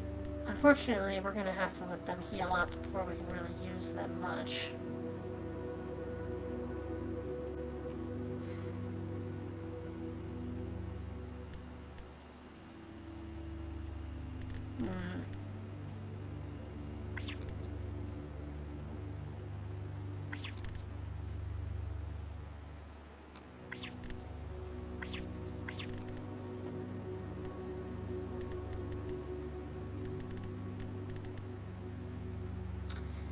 We depleted our deck quite a bit by removing some of these people. I feel like, though, that the Scar Chief we can use if we're careful. Same with the blockade. But again, we have to be careful.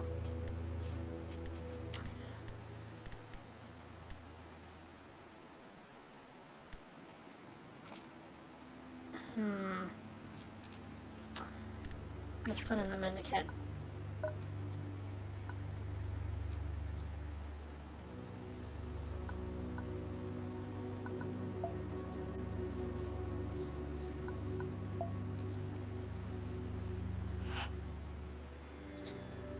Prathana called us to the wagon where the survivor of the Ruster attack was transported, still unconscious.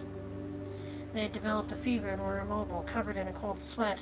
There was a debate about whether this could be an infection and therefore a risk to the community.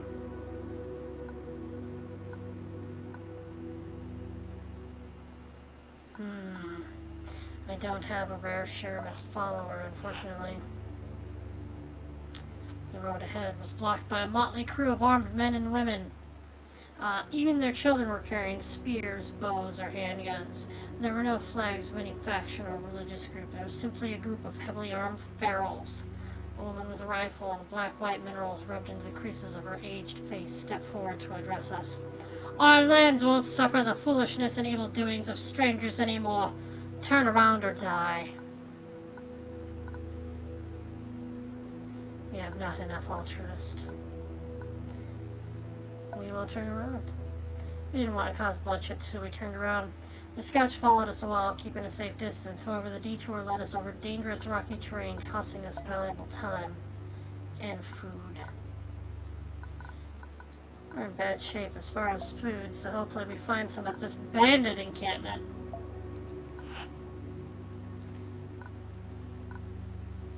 Once again, they were called to the wagon that transported the survivor. Their fever had increased and the trembling had worsened overnight. The wheezing noises when they breathed were also scary to behold. A group of followers demanded that we threw them out.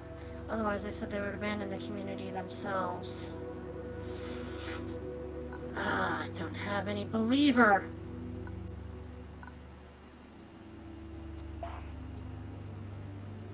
The group stood firm in their word, grabbed some supplies and left. It was their choice and we couldn't stop them.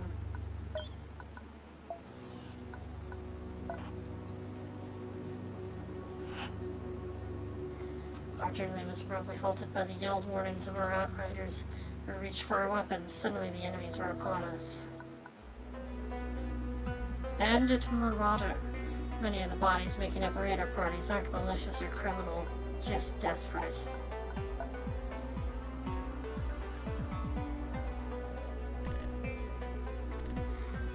We're low on food.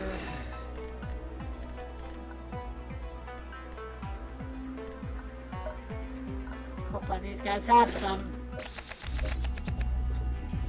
Alright, starting hand. Keep or replace cards. You go first.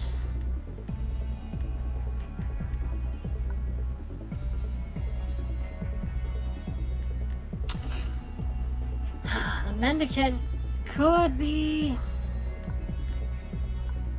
pretty strong if I can get them on the field.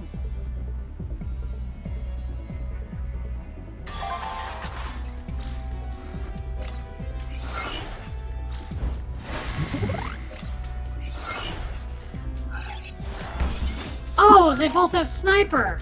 I forgot about that.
And using my smoke bomb, it brought him back to me! I'm about to take a huge amount of damage.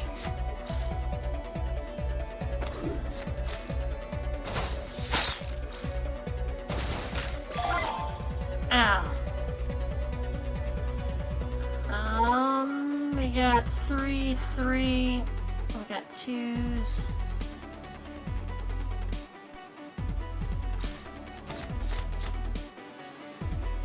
I didn't mean to use that one. Darn it.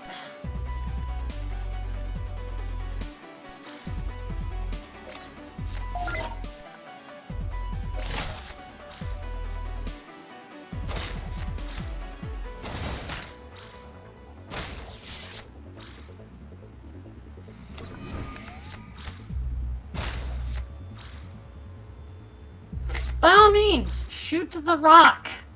Not me.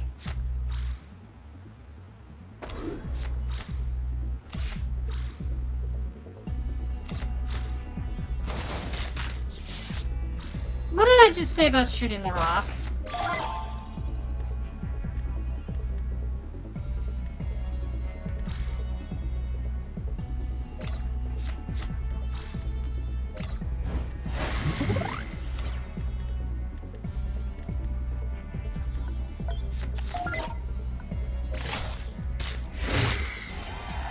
We win! I got a machine gun. Deal 3 damage to all tiles in a target column. Oh. Yeah, we'll take that. Dead bodies of our enemies littered the area. We're in bad shape.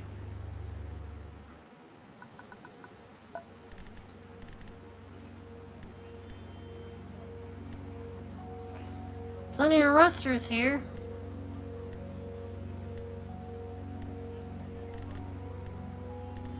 But no sharmists.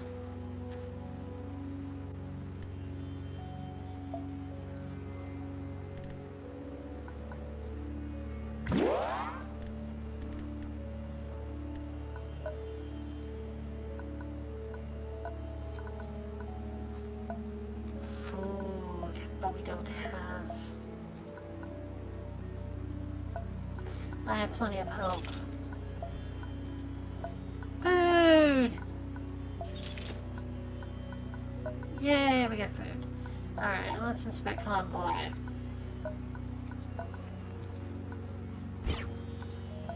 Might be better to equip the machine gun. Give me an answer to clear out places.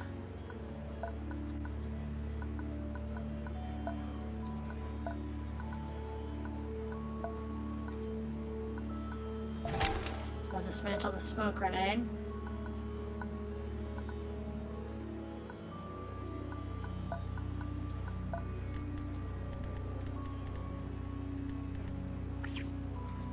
Let's put him in.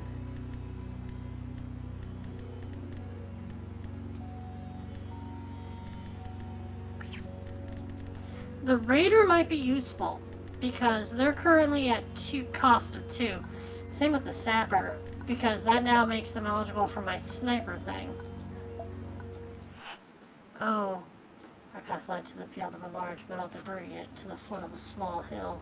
From its top, a shrine that shimmered in the evening sun overlooked the road. Up there, we could see a dozen people. Nervous gestures and loud words from many mouths filled the air. A bald man in plain clothing was trying his best to calm the group. Find out what's happening. As we approached, the group stopped arguing and faced us. Behind them, we could see the Murti in the center of the shrine. It was a faceless statue made of gleaming metal, all edges and hard angles. An imposing edifice. It didn't look like it had been made by human hands. The bald man eyed us warily for a few heartbeats, then snapped, "Nothing is happening. Just some worried neighbors here. Nothing that a mighty operator such as yourself needs to bother themselves with." A new event. The bald man was uneasy about our persistence, but we gained his trust with our honesty. He opened up and started explaining the situation as the rest of his community joined him. In a jumble of voices, they laid out their plight. We left to take care of the machine Murties in this region, he said, pointing to the metal statue. But now we have lost all contact with our home. He showed us his radio, its once white housing decorated with colorful strips of cloth. Can you help? Yes, we can help. There's so many that think they know the right way. The followers of the Shurim just want us to destroy the machine's wonders. Or the so-called machinists, they just want to take things apart. Such arrogance. All we want is to take care of the divine. He marked our 2 hidden holy shrine sites on our map. Visibly relieved, they handed some of their rations to us and turned to the statue to pray for our safe passage. Ooh! I've never had this event, but I know that it's tied to unlocking one of the convoys.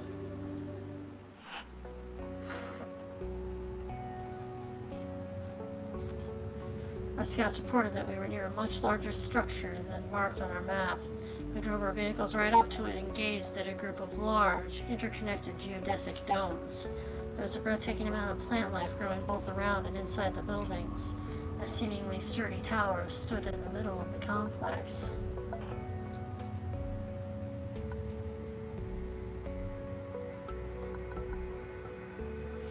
Oof, I'm in bad shape.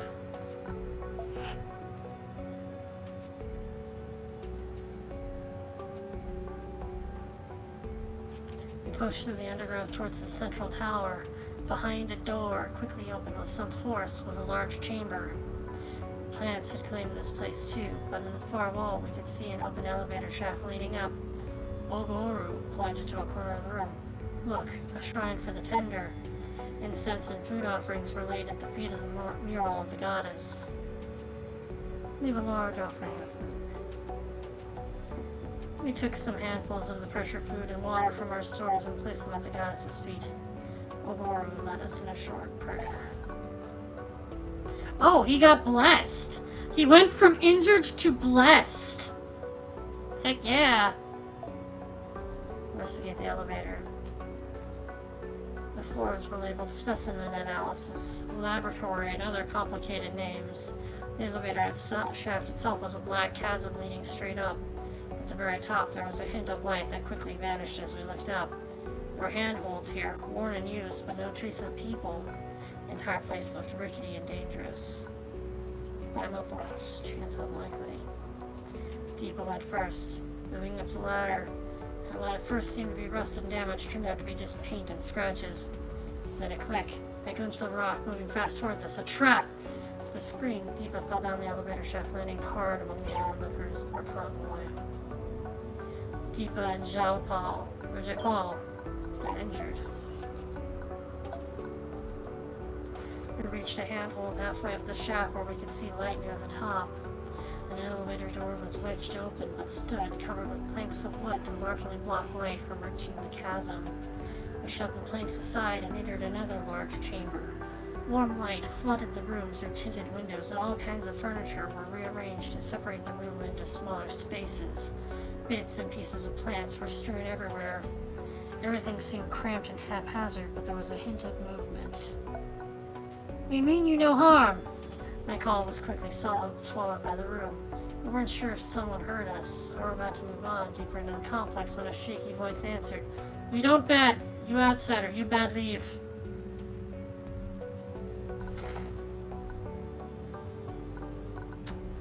Can't do the altruist route, so bad people don't give to the gods. It took a few more calming phrases, but eventually the wild bunch of inhabitants appeared.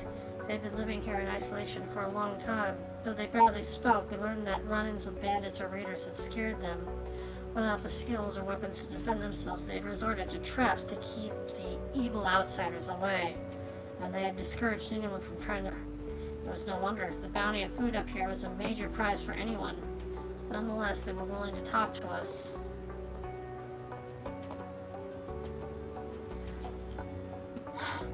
So, shall we ask about their garden? Do we want them to join us, or do we want to see if they have anything to trade? Oh, my drinks are depleted.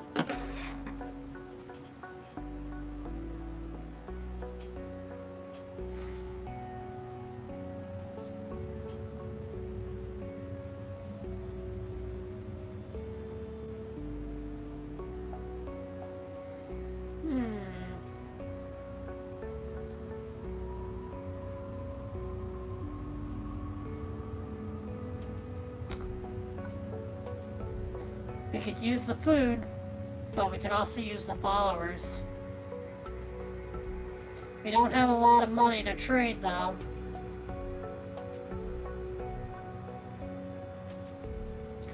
My recommendation would be to see if they would join us, because our group's kind of injured. Really injured. 3, 6, 9 people in good health. We got 3 blessed people. And the other 12 are injured. Let me double check that. 3, 6, 9, 12. Yep.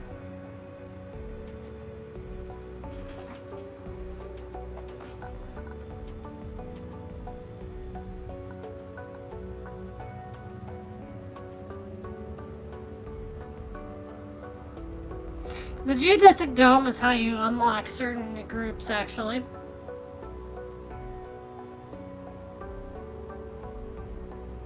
But I've already unlocked them, so it doesn't really matter much to me. Alright, let's see if they want to join us. No, we stay here, came the brief reply. Can we take from your garden? I show you traps. We take food. You leave us? Yes, one of the young figures said in a high, cracking voice. Not waiting for our agreement, the small figure moved past us and into the domes. We entered into the compound through one of the larger dome's giant doors. The air was very humid and we had to hack our way through the sprawling undergrowth. Quite a few of these plants might be edible. Perhaps we can just harvest some food and then move on, Ratna remarked. Now we can evade the traps.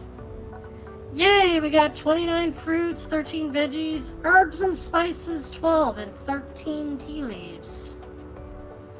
The kid was waiting for us in the undergrowth. With painstaking steps, he led us around the hidden traps, directing us through the maze of plants to the areas where we could harvest the most supplies. We were thankful for his help and returned to the convoy with enough food for everyone.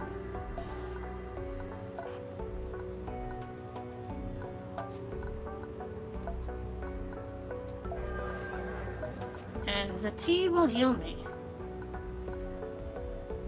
And now we leave to a hidden holy site.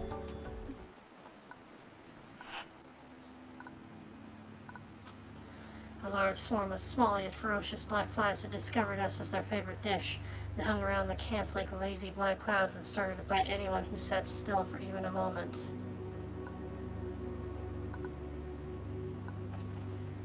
We could set up fires, chants desperate. The critters kept us awake through the night, feasting on our blood. Many got stung. In the morning we could see how the bites were developing into large, swollen bumps. Trisha looked particularly bad, their hands, head, and face swollen in a grotesque manner by the bites. 5 hope consumed. Armed guards waited us as we approached the point marked by the caretaker on our map. We explained that we were here to help, and they escorted us through the village into their holy site. Ahead of us stood a fragile, elegant tower of white metal, its base a small, spherical building. Around it, a dozen frantic rusters moved in erratic patterns that seemed both angry and confused. A few nights ago, a loud sound awoke us. Ever since then, the lights in the stupa have gone out, and then more and more of these drones have shown up, and they're not letting anyone in. Well, they're about to. Ruster Cluster, level 3. Even after the crash, this spirit is great at forming ad hoc swarms and making the diverse machines accomplish its inscrutable goals. It's got 9 health, as do I, but it's got more armor.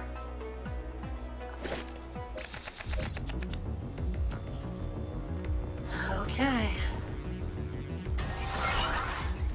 I'm gonna put out that sapper, and then we're gonna boost them.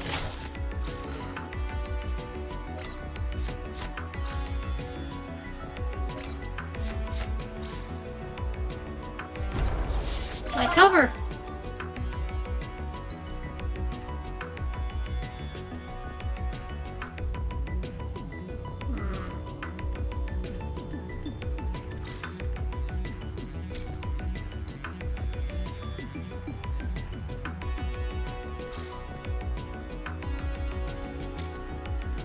I could do this.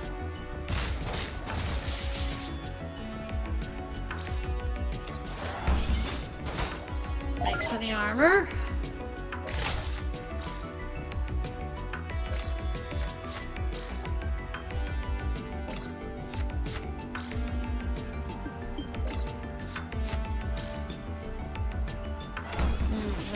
armor themselves.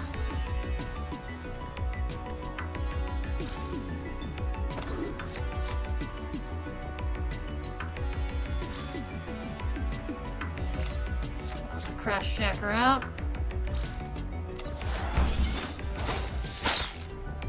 I need that armor.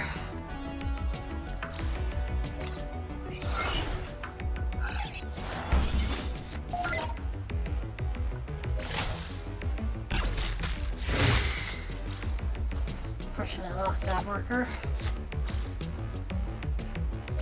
But I felt the Union Sapper was probably more worth keeping.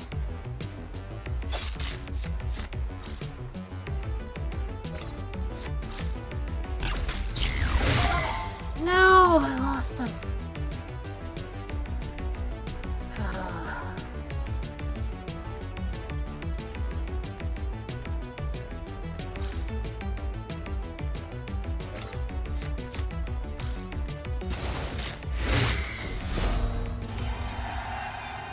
Alright, well, I lost them both.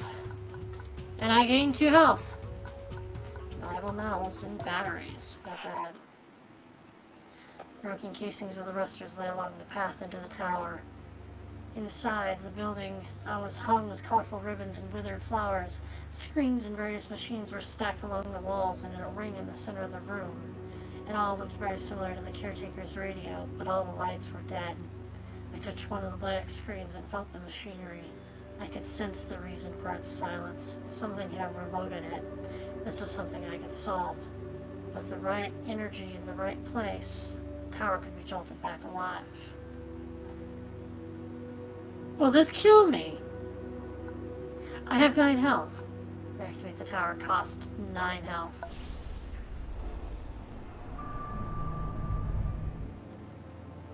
It killed me. I died reactivating a tower.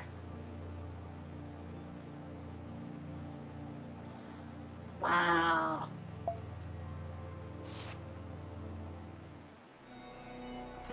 But I think that's a good place to call it for the night. So we ended the game, and it's been a couple hours. It's been fun. I intend to keep streaming this game. I need to figure out what I'm going to do with it, because you're only allowed 1 save file in this game, and I like playing it on my off time when I'm not streaming. So, yeah, we'll have to figure it out.